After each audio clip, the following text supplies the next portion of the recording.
Salut à toutes et à tous, j'espère que vous êtes en forme. Tenez-vous bien car après une éternité de promesses creuses, salut à toutes et à tous, j'espère que vous êtes en forme. Tenez-vous bien car après une éternité de promesses creuses, le feuilleton du Sahara occidental entre enfin dans le vif du sujet.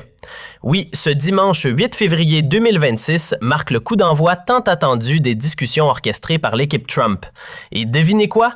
L'info n'a pas fuité sur Twitter ou via un communiqué pompeux, c'est le très bien renseigné journal espagnol Confidencial qui a levé le voile. Dans son édition de samedi 7 février, il nous apprenait que des pourparlers, supposés rester confidentiels, ironie du sort, auront lieu à l'ambassade américaine à Madrid. Autour de la table, l'Algérie, le Maroc, le Front Polisario et la Mauritanie. Bref, tout ce beau monde va enfin causer, pour de vrai. Eh bien voilà, les États-Unis montent sur scène, une fois encore, pour piloter ce théâtre diplomatique sur le Sahara occidental. C'est sous leur supervision directe que vont s'ouvrir ces pourparlers très attendus. Où ça? À l'ambassade américaine à Madrid, dans une ambiance feutrée mais stratégique. Autour de la table, les incontournables du casting maghrébin. Le Maroc, le Front Polisario, l'Algérie et la Mauritanie. Rien que ça. Ce n'est pas un coup d'essai. L'acte 1 avait déjà été joué à Washington fin janvier, quand une délégation du Front Polisario avait discrètement pris l'avion pour y rencontrer des officiels américains.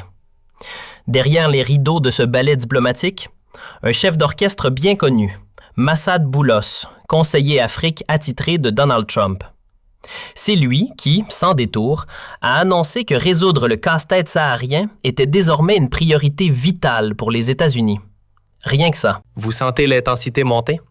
Et justement, ça tombe pile avec ce qu'on vous avait révélé ici même le 27 janvier. Rappelez-vous cet épisode spécial où l'on vous dévoilait la visite du très influent Massad Boulos à Alger. Officiellement, il venait discuter de dossiers régionaux. Mais entre nous, 80% du temps a été bouffé par un seul sujet, le Sahara occidental. Et pendant que certains médias marocains ou algériens faisaient diversion, nous, on vous donnait la vraie version. Pas celle des contes de fées géopolitiques, non, la vraie. Et oui, les Américains ont encore sorti la grosse artillerie diplomatique pour faire fléchir Alger. Par tous les moyens, pression politique, incitation subtile ou promesses bien emballées, Washington a fini par convaincre l'Algérie de s'asseoir à la table des futures discussions exploratoires. Objectif? Tenter de clore une bonne fois pour toutes le vieux feuilleton poussiéreux du Sahara occidental. Si vous avez suivi notre épisode du 27 janvier, vous savez déjà tout. C'était pas une rumeur, c'était du béton. Massad Boulos était bel et bien à Alger, et pas pour parler tourisme. On vous l'a dit, pile le jour de sa venue, les conversations ont tourné autour d'un seul et unique sujet, ce territoire disputé que le monde entier semble ignorer, sauf ceux qui en font une affaire d'État. Pour les puissances mondiales, soyons honnêtes, ce n'est ni plus ni moins qu'un match Maroc contre Algérie. Et pourquoi cette indifférence internationale? Simple. Le Sahara occidental, c'est un coin désertique peu habité, à peine 300 000 âmes éparpillées. Pas de pétrole à faire rêver Wall Street, pas de gaz pour affoler les marchés. Juste du sable et des tensions à bas bruit.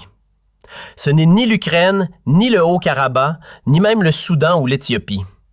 Ici, pas de champ de bataille sanglant ni d'exode de masse. C'est un conflit à basse intensité, quasi invisible, dont les enjeux géopolitiques n'allument aucun radar sérieux. En clair, un problème régional gonflé à l'orgueil national. On parle ici d'un immense bout de désert, habité principalement par des communautés tribales, sans véritable homogénéité politique. La société locale est coupée en deux. D'un côté, ceux qui suivent le Front Polisario et réclament un État indépendant depuis le milieu des années 70. De l'autre, des habitants qui se reconnaissent dans la souveraineté marocaine. Sur le papier, on évoque environ 300 000 personnes, mais dans la réalité, les chiffres flottent. Entre 150 000 et 200 000 vivraient sous administration marocaine, d'autres dans des camps, et pour beaucoup, impossible de savoir ce qu'ils pensent réellement. Pourquoi? Parce qu'il n'y a jamais eu de consultation claire, aucun référendum sérieux, aucune donnée fiable. Résultat, on navigue à vue dans un brouillard statistique total. Et pourtant, malgré toute cette confusion, une chose est limpide. Ce dossier est secondaire. Ce n'est pas une tragédie historique majeure, c'est un conflit périphérique. Le vrai bras de fer, il est ailleurs. Sans l'appui politique et stratégique d'Alger au Polisario, cette affaire aurait probablement disparu depuis longtemps. Et inversement, si Rabat avait misé plus tôt sur un compromis régional avec l'Algérie, ce casse-tête aurait été classé depuis des décennies. La vérité dérange parfois, mais elle reste la vérité. Ce que j'aime chez les Américains? Leur capacité à couper court au blabla inutile. Chez eux, pas de grands discours sur le droit des peuples à disposer d'eux-mêmes ou sur l'esprit des résolutions onusiennes. Non, place au concret. Leur doctrine? Le pragmatisme pur et dur. Et dans l'affaire du Sahara occidental, ça se voit. Ils ne cherchent pas à organiser un référendum fantôme dans une région où personne ne sait vraiment qui pense quoi. Qui voterait? Et pourquoi faire? Même si par miracle un scrutin avait lieu, est-ce qu'un micro-territoire perdu dans le désert pourrait vraiment devenir un État viable?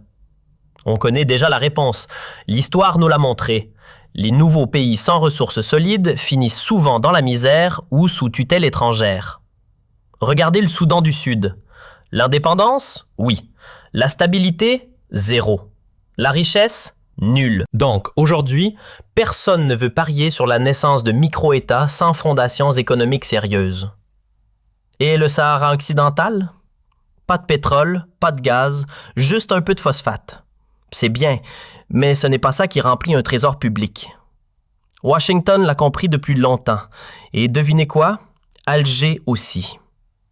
Ce territoire, pour l'Algérie, a toujours été un levier, un outil pour freiner les ambitions marocaines. Mais cette fois, les Américains ont mis le paquet. Pression diplomatique, message bien ciblé, et au final, l'Algérie a fini par céder et accepte de participer aux négociations de Madrid. Selon le journaliste espagnol Ignacio Sombrero, tout cela s'inscrit désormais dans le cadre de la résolution 2797 de l'ONU qui, spoiler alerte, considère le plan d'autonomie marocain comme la seule base sérieuse pour une paix durable. Les États-Unis? Ils soutiennent cette approche et l'imposent comme fondement des pourparlers. Pas d'indépendance au programme, juste une autonomie négociée. Et pour que l'Algérie ne perde pas complètement la face, Washington a joué la carte de la porte entrouverte. Si vous avez mieux que l'autonomie, convainquez-nous. Un document de 40 pages a même été rédigé à cet effet. Évidemment, côté algérien et Polisario, on entre dans la salle en brandissant le référendum comme arme principale. Mais au fond, tout le monde sait que le match se jouera autour du mot-clé « autonomie ». On ne va pas se mentir, le jeu diplomatique, c'est aussi une affaire de posture. Alors évidemment, le Front Polisario et Alger ne vont pas débarquer aux négociations avec un sourire béant en disant « Oui, bien sûr, on signe ce que veulent Washington et Rabat ». Faut pas rêver. Ils arrivent armés de leur vieille rengaine, autodétermination, référendum, indépendance, comme à chaque fois. C'est leur feuille de route, c'est presque devenu une tradition. Mais la suite est écrite d'avance. Ils vont devoir composer, chercher un terrain d'entente. Et ce terrain, il s'appelle autonomie. Soyons clairs, l'indépendance du Sahara occidental ne fait plus vibrer personne sur la scène internationale. Les grandes puissances, soit elles soutiennent directement le plan marocain, soit elles font semblant de s'en foutre royalement derrière une neutralité commode. Pourquoi?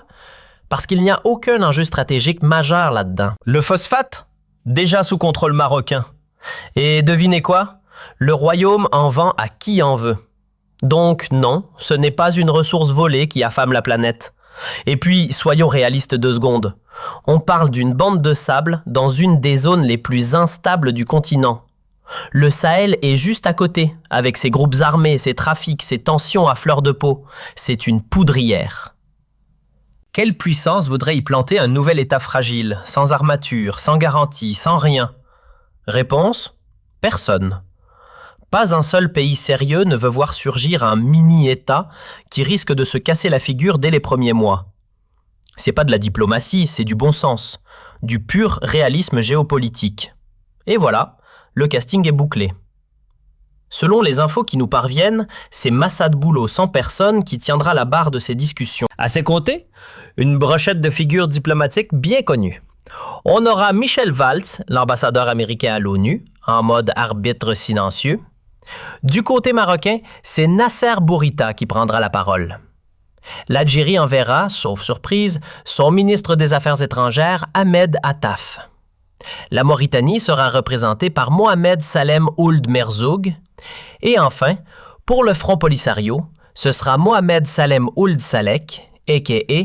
Monsieur Autodétermination. Bref, un joli petit monde s'apprête à se retrouver à Madrid.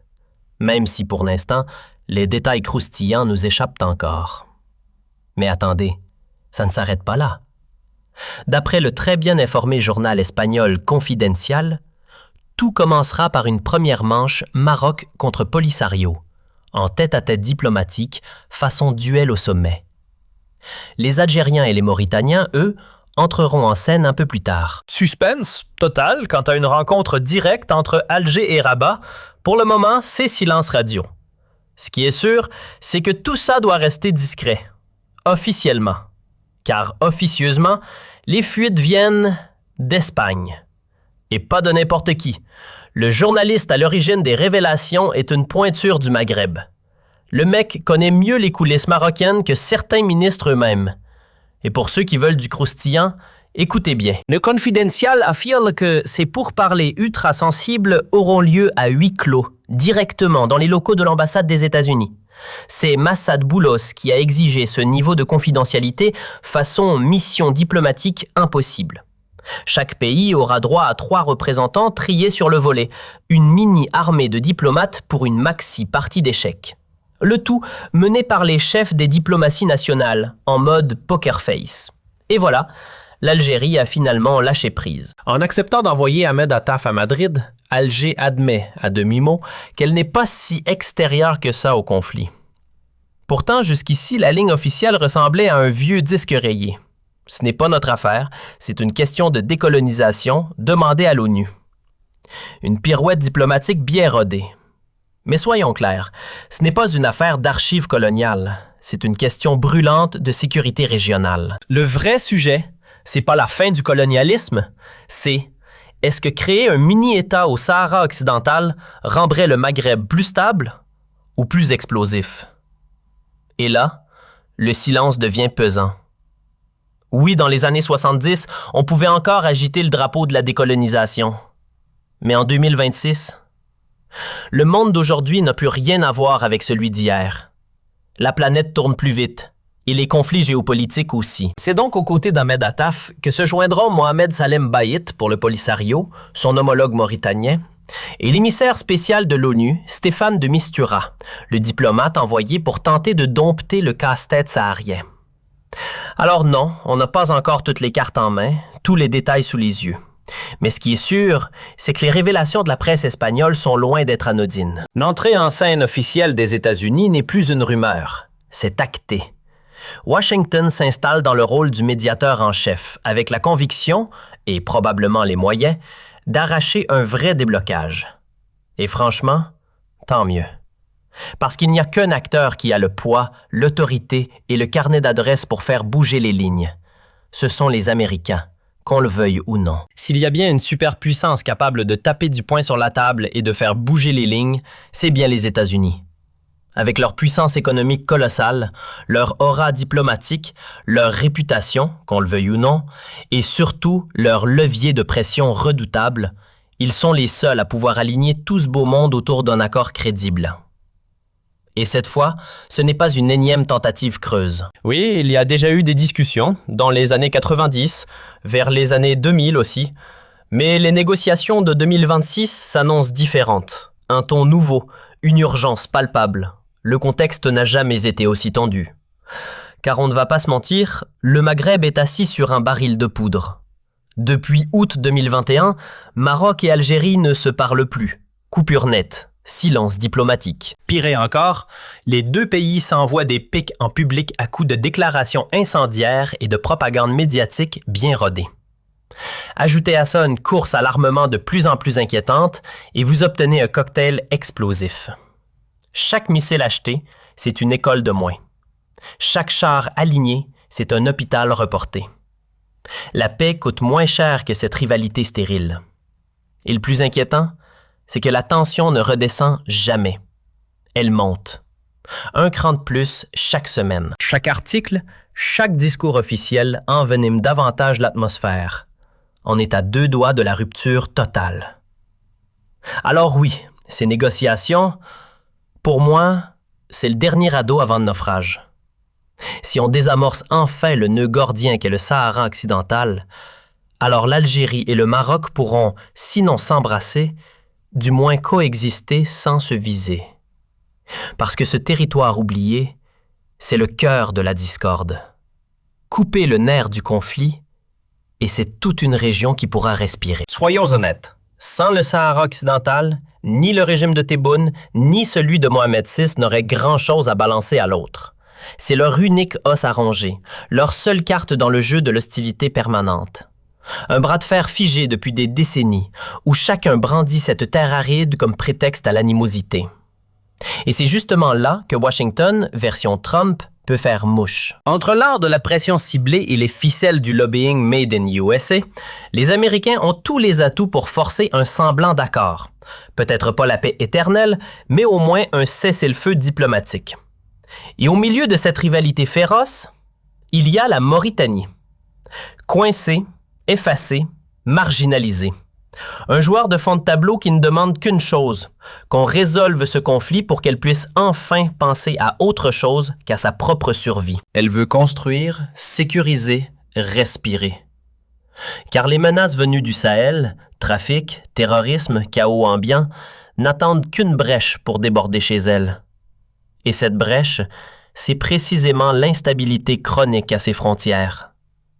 Ce qu'elle espère, la Mauritanie, c'est verrouiller une bonne fois pour toutes ses lignes de partage avec le Maroc et le Sahara occidental.